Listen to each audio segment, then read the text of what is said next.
Télérama. Oui. Fumer une cigarette, accoudé à la fenêtre, juste regarder la fumée se mêler. Merde, Émile, c'est la femme de ma vie, merde! Marrant. Je croyais que t'étais homo. Elle est partie. Elle est partie il y a de ça 5 minutes. Je dirais 5 minutes. T'as une petite chance de la rattraper. Si tu prends le raccourci de la mule aux alouettes. Bah fonce, gamin! Fonce! Une réplique de Je suis un No Man's Land qui vous reste en tête. Eh bien, c'est le vieux du village qui fout rien sur un banc. Moi, j'arrive en mob et puis je lui demande mais où est la femme de ma vie. Il me regarde et me dit ah bah je croyais que t'étais homo. C'est ça qui me reste. Je croyais que t'étais homo, toi. Et puis après, il le dit parce qu'il est soulagé de la réponse, apparemment. Un disque qui ne vous quitte pas. Un disque, c'est un disque vinyle que j'ai qui s'appelle Chelsea Girl. C'est un disque de Nico, la chanteuse allemande, d'origine allemande, décédée en vélo. Ce qui n'a pas de rapport d'ailleurs entre l'Allemagne et la chute de vélo, je pense.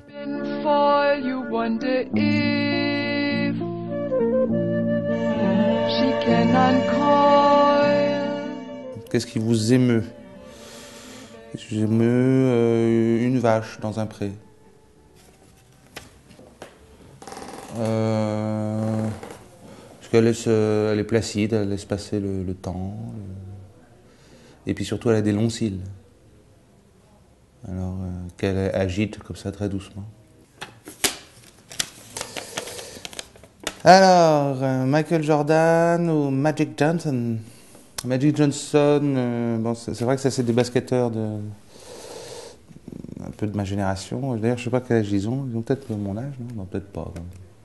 Si, Michael Jordan doit avoir 40 ans, un truc comme ça. Oui. Moi, j'avais une passion pour Michael Jordan, qui était très inventif, explosif. Plus que Magic Johnson, qui était plus une ponte. Non, comment on dirait j'arrive pas à trouver le mot exact. Un notable. C'est ça. Alors que Michael Jordan, c'est l'oiseau. C'est celui qui s'envole dans les airs, d'ailleurs, Air Jordan, et qui invente des figures nouvelles. C'est un artiste, en quelque sorte. Et vous avez joué au basket? J'ai joué au basket, oui, 10 ans. 10 ans. Je me sentais plus proche de Magic Johnson que de Air Jordan.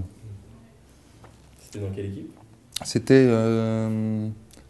dans l'épine de Chantonnay, à Chantonnay en Vendée. L'épine de Chantonnay. Qui s'y frotte s'y pique, c'était notre slogan. Michael Jordan!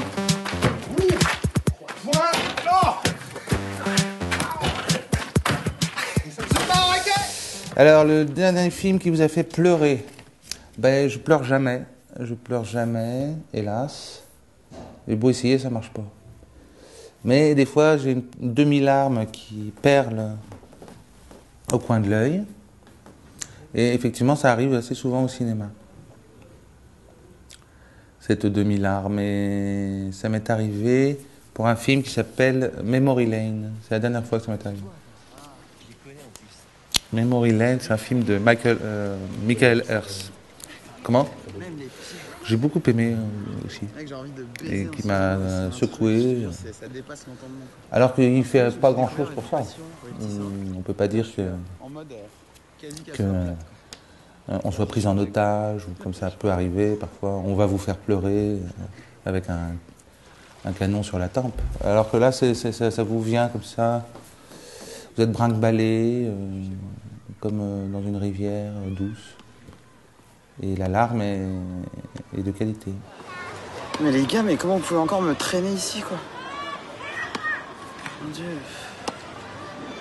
Je me tape plus ça, hein. Prochaine fois à Paris, quoi. Tu vois, quoi. Ça vous a pas suffi de grandir ici, quoi? Vous voulez encore? Tu peux pas bouger, toi? Si, je peux pas.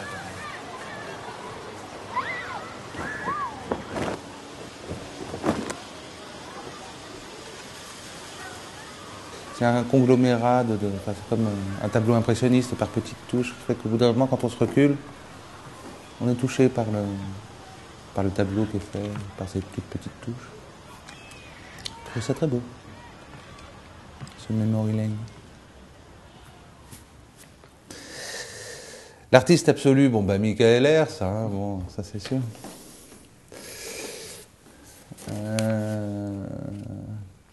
Non, il est trop jeune, cet artiste absolu.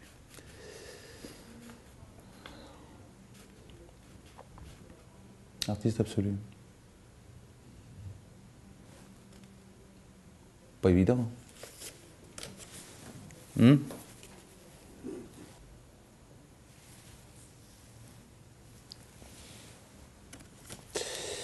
aussi, non, je trouve pas. Moi, souvent, c'est ceux qui me touchent sont des artistes qui se rendent pas compte qu'ils font de l'art. Donc, ça peut être chercher dans l'art brut ou l'art des fous ou le voisin qui fait une petite sculpture dans son jardin avec 3 bouts de bois ou l'enfant qui dessine. Un truc très surprenant. Pour moi, c'est ça les artistes absolus, c'est ceux qui s'en rendent pas compte. Ou alors ceux qui disent une phrase neuve ou une idée nouvelle dans un bistrot. Artiste absolu. Fait de l'art sans s'en apercevoir. C'est ça qui me touche. Ou dans les gens qui dansent dans une boîte de nuit. Bon, ben, si tu les isoles, tu les regardes longuement. Ils sont en train de fabriquer une espèce de chorégraphie. Tu peux dire c'est de l'art, ils sont en train de produire de l'art. Et sans le vouloir, sans s'en apercevoir. On m'en sort bien. Moi, je reviens souvent à Jean Eustache parce que c'est une filmographie assez... Enfin, je suis très attaché à lui. Je sais pas pourquoi. Mais ça a toujours été... Ça c'est le fait qu'ils reviennent à la base du cinéma, c'est-à-dire les frères Lumière, en fait. Il va toujours à la source. Mais ces films sont très... il peut y avoir un film presque documentaire sur un cochon qu'on tue. Il peut y avoir un film un peu expérience, genre une sale histoire, une histoire répétée 2 fois. Genre, enfin, il y a quelque chose de plus romanesque aussi dans La Maman et la Putain, et plus classique dans Les Petites Amoureuses. Enfin, bref, il est toujours très... Il va chercher un peu partout. Et justement, on a l'impression que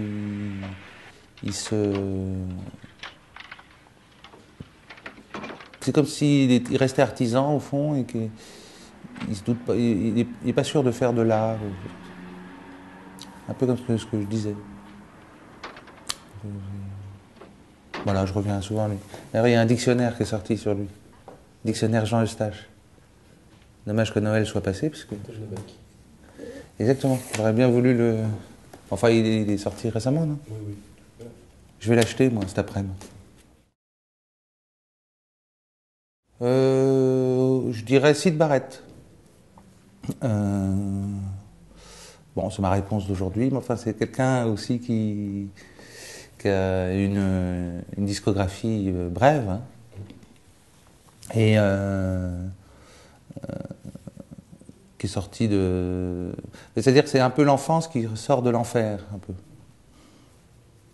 Je ne sais pas comment vous dire, mais enfin, il y a toujours chez lui quelque chose d'un peu enfantin, dans ses mélodies aussi. It's I wink? Did I wink?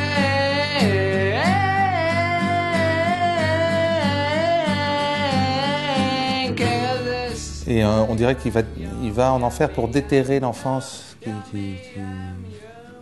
qui à l'intérieur de cette marmite. Et Syd Barrett, je l'écoute très souvent, à la fois chez Pink Floyd quand il était encore, disons, opérationnel.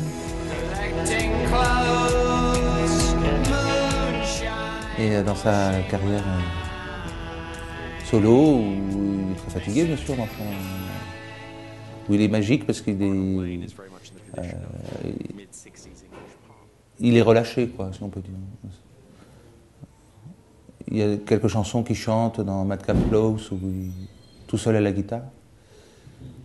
Bon, on ne peut pas suivre parce qu'il ne respecte pas tout à fait les mesures ou le tempo. La voix des rails.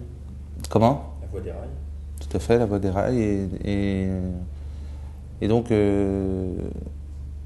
enfin, je trouve que c'est très précieux, quoi. Il n'y a pas beaucoup de disques qui existent comme ça, qui dérapent.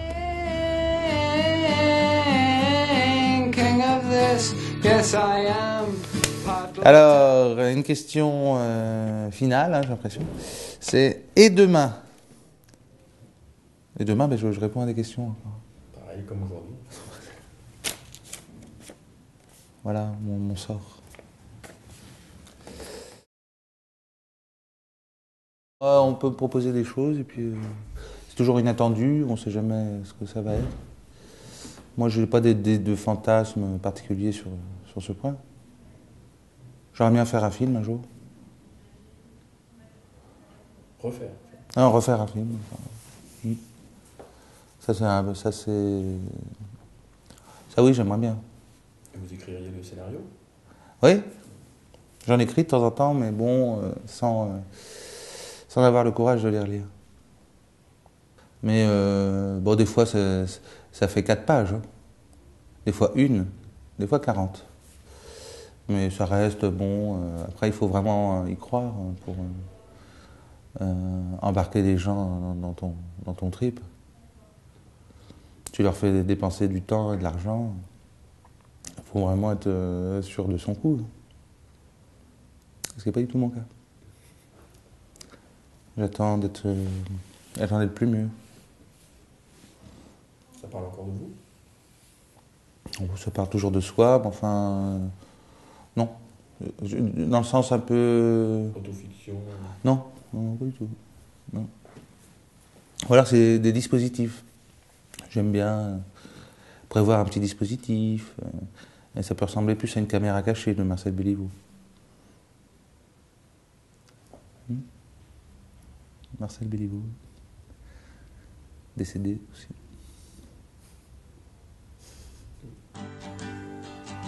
Bah tu rigoles, toi. Hein? Non?